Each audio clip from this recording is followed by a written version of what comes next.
Red టీవీలో మీ వ్యాపార ప్రకటనల కోసం ఈ నంబర్ ని సంప్రదించండి. Hi viewers, welcome to our channel. ప్రస్తుతం మనతో పాటు జై భారత్ నేషనల్ పార్టీ అధికార ప్రతినిధి వినుకొండ కోఆర్డినేటర్ చిరంజీవి నాయక్ గారు, వారితో ఒకసారి మాట్లాడదాం. సార్ నమస్కారం. సార్ నమస్తే. జై భారత్ అండి. సార్, ఇప్పుడు ముద్రగడ పద్మనాభం గారు అండ్ పవన్ కళ్యాణ్ గారు ఇద్దరు కూడా చెరో వైపు, ఈయన వైసీపీ పార్టీలో ఉన్నారు, ఆయన జనసేన అధినేత కూడా. అయితే ఇప్పుడు కాపులలో బలంగా మరి వీళ్ళిద్దరిలో ఎవరికి ఓట్లేయారు, ఎవరిని నమ్మాలి అంటారు? మీ ఒపీనియన్ దీనిపై? అంటే ఒకటండి, ఇప్పుడు ఇవి పవన్ కళ్యాణ్ గారికి కానీ లేకపోతే ముద్రగడ పద్మనాభం గారికి కానీ కాపుల మీద పేటెంట్ రైట్స్ అయితే వీళ్ళిద్దరిలో ఎవరికీ లేవు. ఫర్ దట్ మ్యాటర్ ఏ కులం మీద కూడా పేటెంట్ రైట్స్ ఎవరికీ ఉండవు. అట్ ద సేమ్ టైము వీళ్ళిద్దరిలో ఎవరి సైడ్ నిలవాలంటే మేమేమంటామంటే జై భారత్ నేషనల్ పార్టీ తరఫున ఒక కాపు కులస్తులే కాదు, ఆంధ్రప్రదేశ్లో ఉన్న ప్రతి కులంలో ఉన్న వాళ్ళందరినీ మేము అభ్యర్థించేదంటే రాష్ట్రం అభివృద్ధి కోసము, రాష్ట్ర హితం కోసము, యొక్క రాష్ట్రం యొక్క బాగు కోసము ఆంధ్రప్రదేశ్లో ప్రజలందరూ జై భారత్ నేషనల్ పార్టీ వైపు చూడాలని నేను అంటానండి.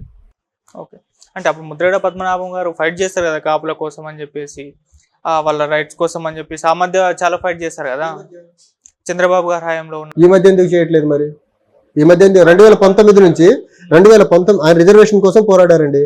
జగన్మోహన్ రెడ్డి గారు బేషరత గోదావరి జిల్లాలో మీటింగ్ పెట్టి కాపులకు రిజర్వేషన్ ఇవ్వను అన్నారు. ఇవ్వనంటే ఉద్యమం పెద్ద చేయాలి కదా. ఇప్పుడు ఈడబ్ల్యూఎస్ రిజర్వేషన్ సెంటర్లో పార్లమెంట్ చట్టం ద్వారా తీసుకొచ్చిన తర్వాత 10%, అందులో చంద్రబాబు నాయుడు గారు ముఖ్యమంత్రిగా ఉన్నప్పుడు 5% కాపులకి ఇస్తానని ఒక జీవో పాస్ చేశారు. జగన్మోహన్ రెడ్డి గారు వచ్చి దాన్ని కంప్లీట్గా స్ట్రైక్ డౌన్ చేసేసారు, ఇవ్వట్లేదు అనేసి. అప్పుడు ముద్రగడ పద్మనాభం గారు కాపులు హితం కోరుకునే నాయకుడైతే ఉద్యమాన్ని ఇంకా ఇంటెన్స్ చేసి పెద్ద స్థాయిలో ఉద్యమం చేయాలి కదా. ఎందుకు చేయట్లేదు ఆయన? 2014 నుంచి 19 వరకు కాపుల రిజర్వేషన్ ముద్రగడ పద్మనాభం గారికి గుర్తుకు రాలేదా? లేకపోతే పవన్ కళ్యాణ్ గారికి కాపులు వెల్ఫేర్ గుర్తుకు రాలేదా? ఇప్పుడు పవన్ కళ్యాణ్ గారిని కాపులు మద్దతు పలకాలంటే ఆయన కాపులకి ఇచ్చిన సీట్లు ఎన్ని? ఆయన జెండా మోసిన వాళ్ళకి ఎన్ని సీట్లు ఇచ్చాడు? ఆయన వేరే పార్టీల్లో ఉంచిన జంపర్స్కే కదా ఆయన టికెట్లు ఇచ్చింది. ఆయన పార్టీ జెండా మోసిన వాళ్ళకి ఎంతమందికి టికెట్లు ఇచ్చాడు ఆయన? ఎందుకు నిలబడాలి వీళ్ళిద్దరి కోసం కాపులు? అసలు ఏ బేసిస్ మీద నిలబడాలి వీళ్ళ కోసము? అన్న కులాల వారీగా కులాల ఓట్లు అడుక్కోవడం ఎంత దిగజారుతనమండి అది.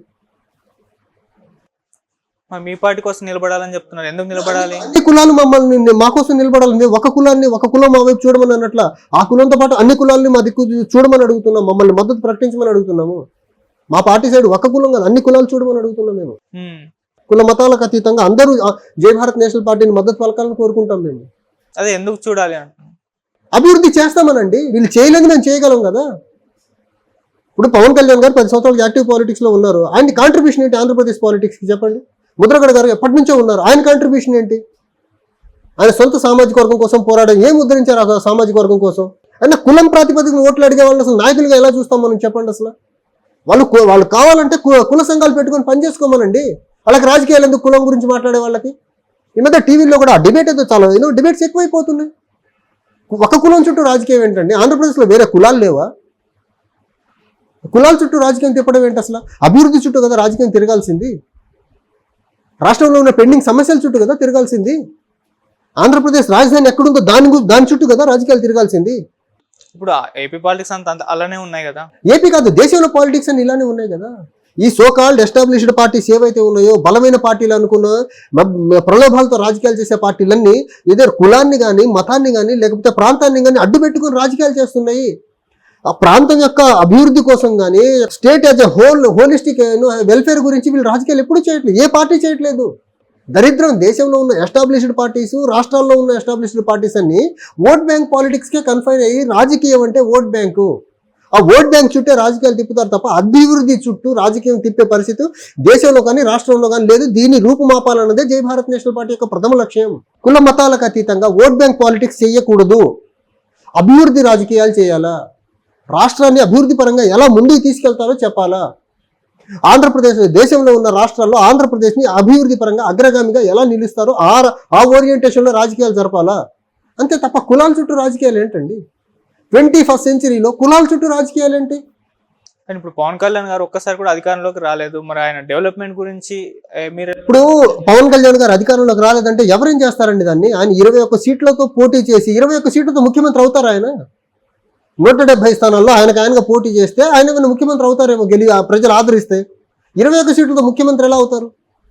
కన్సిస్టెంట్ పాలిటిక్స్ ఎప్పుడైనా చేశారు ఆయన? 14లో బీజేపీ టీడీపీ అన్నారు, 19లో బీఎస్పీ లెఫ్ట్ అన్నారు, మళ్ళీ తర్వాత 19లో ఓడిపోయిన తర్వాత మళ్ళీ బీజేపీ అన్నారు, తర్వాత మళ్ళీ ఇప్పుడు బీజేపీ టీడీపీ ముగ్గురుతో కలిసి పోటీ. ఒక కన్సిస్టెన్సీ ఎక్కడైనా, స్టెబిలిటీ ఎక్కడుంది? అంటే మీరు ఏ రకమైన రాజకీయ ఆట ఆడినా ప్రజలు అలా చూస్తూ ఊరుకుంటారు అనుకుంటున్నారు ఏంటి? ప్రజలకు క్లారిటీ ఉంటుంది, ప్రజలకు అభిప్రాయం ఉంటుంది. ప్రజాభిప్రాయం అనుగుణంగానే మనం రాజకీయాలు చేయాలి. అక్కడ మన అభిప్రాయానికి అనుగుణంగా రాజకీయాలు చేస్తే ప్రజలు ఆదరించరండి. ఇప్పుడు ఆంధ్రప్రదేశ్ ప్రజలు అభివృద్ధి కోరుకుంటున్నారు.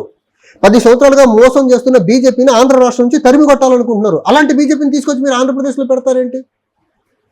తీసుకొచ్చి పెట్టింది కాక ఒక కులం చుట్టూ రాజకీయాలు తిప్పాలని చూస్తారు, 2 వ్యక్తుల చుట్టూ రాజకీయాలు తిప్పాలని చూస్తారు. అంటే రాష్ట్రం అంటే ఒక కులం 2 వ్యక్తులు కాదు కదా.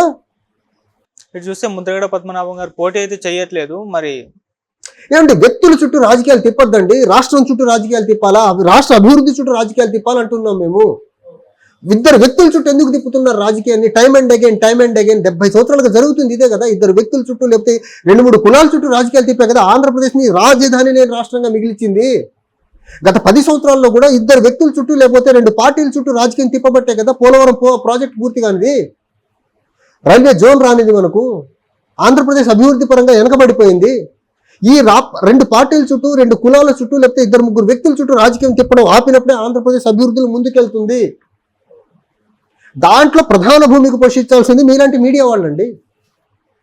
ఇలాంటి ప్రస్తావనలు తీసుకుంటే ఆంధ్రప్రదేశ్లో 10 సంవత్సరాలుగా బీజేపీ చేసిన మోసాన్ని ఎక్స్పోజ్ చేయాల్సిన మీడియా అది అడగకుండా కులాల చుట్టూ మతాల చుట్టూ రాజకీయాలు తిప్పుతారేంటి? అసలు ఆంధ్రప్రదేశ్కి బీజేపీ 10 సంవత్సరాలుగా ద్రోహం చేస్తున్న అంశాలన్నింటినీ స్టెప్ బై స్టెప్ ఎలా ఎక్స్పోజ్ చేయాలి మీడియా పని అది కదా. కొన్ని పార్టీలు కొమ్ము కాస్తే ఏమొస్తుందండి, కొన్ని కులాల కొమ్ము కాస్తే ఏమొస్తుంది మీడియాకి? రాష్ట్రానికి దేశానికి ద్రోహం చేసిన దాంట్లో మీడియా చాలా ప్రధాన భూమికి పోషిస్తుంది. ఇప్పుడు రియల్ ఇష్యూస్ని పక్కన పెట్టేసేసి అన్నెసరీ ఇష్యూస్ని ప్రజల మెదళ్ళకు చొప్పించే ప్రయత్నాలు చేస్తారు.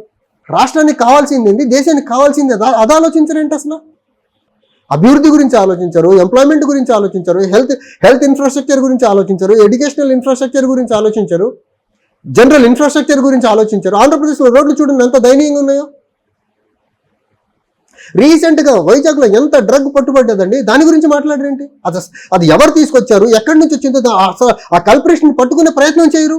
మీడియా కంప్లీట్గా ఇగ్నోర్ చేసేసింది దాన్ని. మన కవర్ చేస్తారు కదా. ఏం కవర్ చేశారు? కవర్ చేస్తే దాని మీద పురోగతి ఎక్కడ? డబ్బులు ముట్టుంటే కామైపోయారు. అది ఎంక్వైరీ జరుగుతుంది, ఎంక్వైరీ జరగకుండా మీరు ఎలా చెప్తారు? ఎన్ని రోజులండి అంత డ్రగ్ పట్టుబడ్డ తర్వాత ఇంక ఎంక్వైరీ ఏంటండి? అవును, వైసీపీ టీడీపీ ఎవరో పార్టీ తెలియదు, మరి మధ్యవర్తిలో కూడా తెలియదు. అది కాదండి, major port Vizag port government of India చేతిలో ఉంటుంది. ఏజెన్సీస్ ఏం చేస్తున్నాయి అంటే పొలిటికల్ అపోనెంట్స్ మీద పరిగెత్తుకుంటూ వెళ్ళే ఏజెన్సీస్ అంత పెద్ద మొత్తంలో డ్రగ్ పట్టుబడితే ఏజెన్సీలు నిద్రపోతున్నాయా? ఎంక్వైరీ చేస్తున్నారు. ఎన్ని రోజులు? అరే ఏదైనా ఒకటే రోజు అయిపోదు కదా. ఎన్ని రోజులండి? అది చిన్న విషయం కాదు కదా, అంత పెద్ద మొత్తంలో డ్రగ్ పట్టుబట్టడం ఉంది. అలాంటి అంశాలన్నింటిని పక్కన పెట్టి 2 వ్యక్తుల చుట్టూ 2-3 కులాల చుట్టూ రాజకీయాలు తిప్పుతారేంటి అసలు? Thank you so much. Thank you.